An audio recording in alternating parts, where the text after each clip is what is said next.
La regla número 1 en mi familia: honra a tus padres.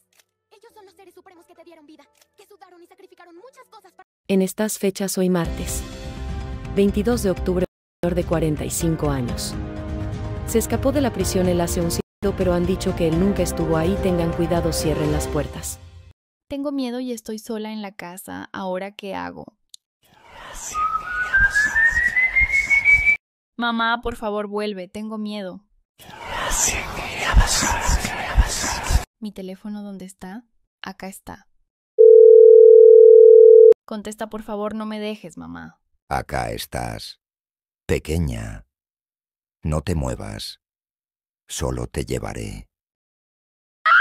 What is